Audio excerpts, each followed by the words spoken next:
Hər birinizi xoş gördük dəyərli izləyicilər. Baku TV-nin efirində idman xəbərlərini izləyirsiniz. Sloveniyada təlim məşq toplanışında olan Neftçi son yoxlama oyununu keçirib. Paytaxt komandası Xorvatiyanın Osijek klubu ilə üz-üzə gəlib. Qarşılaşma rəqibin qələbəsi ilə bitib 0-1. Xatırladaq ki, Ağqaralar daha əvvəl Serbiya təmsilçisi Partizana 0-1, Rumıniyanın Çefeir Cluj komandasına 1-2 hesabı ilə uduzub. Bakı təmsilçisi Serbiyanın Radnički kollektivini 3 cavabsız qolla üstəliyib. Azərbaycan millisinin və Almaniyanın Kaiserslautern komandasının futbolçusu Mahir Emrelinin transfer təklifindən imtina etdiyi daha bir klub müəyyənləşib. 29 yaşlı hücumçunun karyerasını İsraildə davam etdirmək imkanı olub.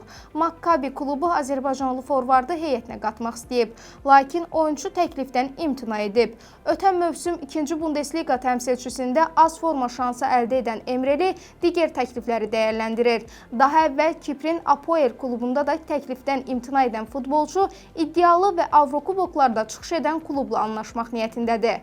Xatırladaq ki, Mahir Emrelinin Kaiserslautern ilə müqaviləsi 2028-ci ilin yayına qədər qüvvədədir. Portuqaliyanın Benfica klubunun qapıcısı Anatoli Trubin karyerasını İspaniyada davam etdirə bilər. Real 24 yaşlı golkiperin transferini nəzərdən keçirir. Madrid klubunun əsas qapıcısı Thibaut Courtois'un zədə problemləri ilə üzləşməsi bu marağın əsas səbəbi hesab olunur.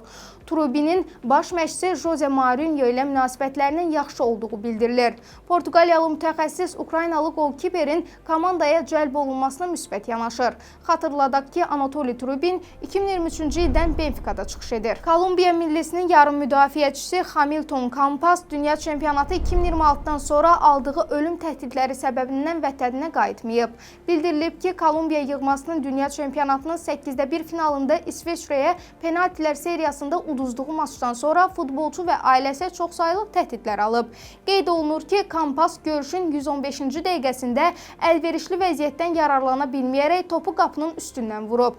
Daha sonra Kolumbiya penaltilər seriyasında məğlub olaraq mundialla vidalaşıb.